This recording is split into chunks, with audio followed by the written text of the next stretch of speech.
Hello, good morning po sa inyo lahat. Pakita ko lang po sa inyo mga available natin mga aquatic plants. Okay, dito pa rin po sa stall number 14, Akulan Ali, Cartimar, Pasay City. So ito po ang ating AR broadleaf. Yan, AR broadleaf. Meron tayo dito tinatawag na red wave. Tapos ito po ang tinatawag na hipties. Yun naman po ang tinatawag natin glandulosa, red rotala. Ayan naman po Ludwigia red tea. At ito po ang ating dwarf sagittaria. Ito naman po ang ating mga tinatawag na pink rotala. Ayan. O, tapos meron din tayo dito palustris. Ito naman po ang tinatawag nating water wisteria. Alright, so yan, lahat ng po yan ay available sa ating shop. Dito po yan sa stall number 14, Akulan Ali, Cartimar, Pasay City.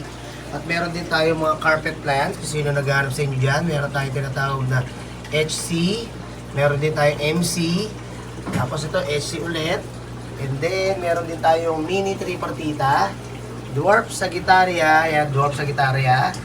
Tapos meron tayong mini tripartita ulit. So yan, lahat ng yan ay carpet plants. So ang high-tech lang natin dito ay itong HC tsaka Monte Carlo. Okay, tapos itong mini tripartita tsaka itong dwarf sagittaria, mga low-tech na po yan. Okay? And then, meron din po tayo dito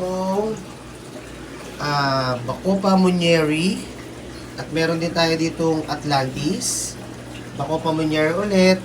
And then, lahat po yan, puro green kabomba plants na po yan.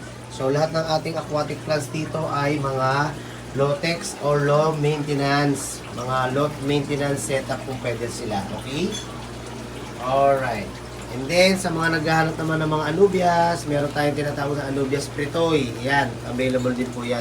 Tapos, mga floating plants na tinatawag na ating lettuce, dwarf lettuce. Yan. Tapos, dito pa. Yan, meron din tayong mga anubias. Itong anubias na peacock. Galing ko na lang yung kapsido. Sige pare, thank you. Anubias na peacock. Tapos, meron din tayong anubias barteri. Ito po yan. Ito, Anubias nana peacock, tapos barteri. And then, meron din tayo rito mga stricta plants. Yan, stricta naman po yan. So, yan, lahat po yan ay available. At meron din tayo dito mga Cryptocorin Wenditi. Yan, Cryptocorin Wenditi.